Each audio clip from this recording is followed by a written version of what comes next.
All right, so today we're diving into something kind of surprising. Oh, Yeah, it's American phrases, the kinds of things that can really make a difference okay. in how natural you sound, in casual conversations. Gotcha.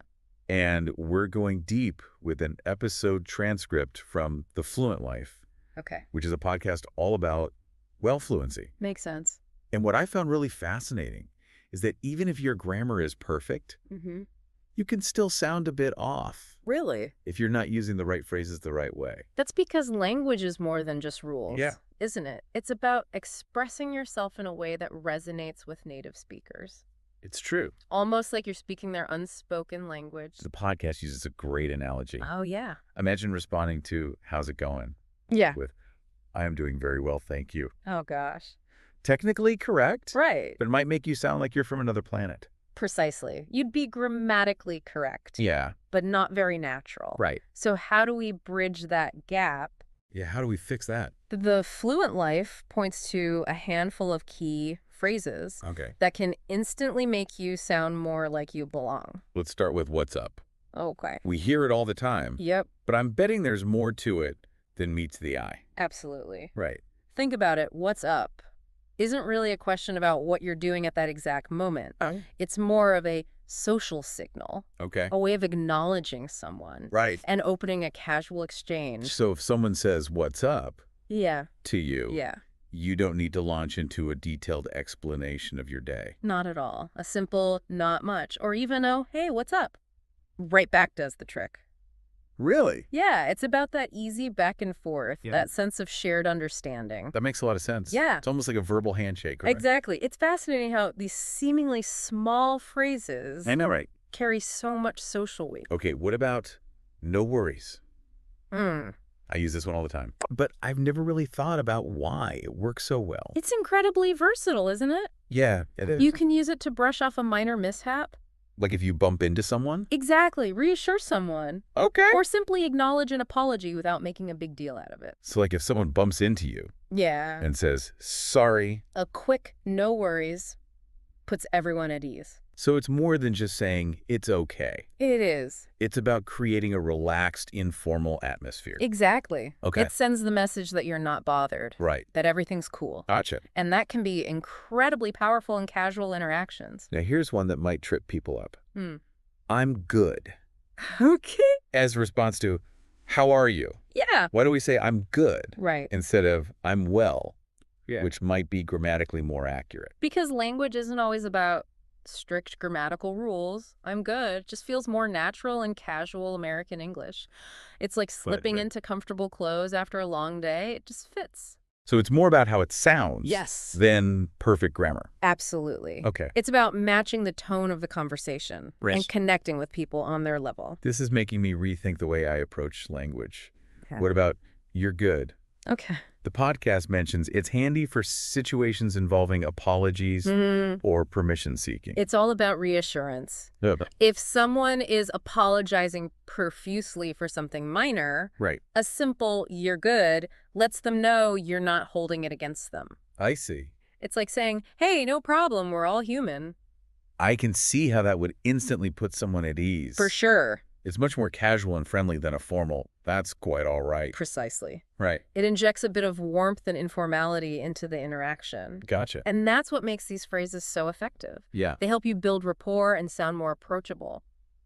All right, let's have some fun with idioms. Okay. The podcast highlights, "It's a piece of cake." Ah. What's the story behind this one? Idioms are fascinating, aren't they? They are. They add color and personality to language. Yeah. A piece of cake implies that something is incredibly easy to do, Okay. almost effortless. So instead of saying, "That test was easy," Right. you could say, "That test was a piece of cake." Exactly. It paints a more vivid picture, doesn't it? Yeah, it does. And it shows that you're comfortable playing with language, Uh-huh. which can make you sound more engaging and confident. I love that. Okay, let's talk about two phrases that are all about expressing agreement Okay. and enthusiasm. Yeah. I'm down and I'm in. These are like verbal high fives, Uh-huh. instantly signaling your willingness to participate. I like that. If someone asks, want to grab dinner tonight? Yeah. A simple "I'm down" shows you're on board. And if they're planning a weekend trip, you could chime in with, "I'm in." Exactly. Right. They're short, casual, Yeah. and incredibly effective at conveying your enthusiasm. I'm starting to see how these seemingly simple phrases can really transform the way you sound in casual conversations. They're like secret codes to sounding more natural, It's fascinating. more like you belong. What else can we learn from the Fluent life? Oh, there's more. Stay tuned as we dig deeper into these phrases We'll be right back. and uncover even more tips for sounding like a natural in American English. You know, it's really fascinating how these phrases can transform the entire tone of a conversation. They really do. Suddenly, it's more relaxed, Yeah. more engaging, Right. more real. Yeah, it's like you're speaking the same language. Right. Not just grammatically, but socially. Exactly. It's about connecting authentically, like you said earlier. Yeah. So how do we actually get good at using these phrases? Well, the Fluent Life host had a great point. Okay. You wouldn't learn to swim by reading a book, would you? I guess not. You've got to jump in the water. So immerse ourselves in real American English. Yeah. Movies, Yeah. music conversations, the whole work.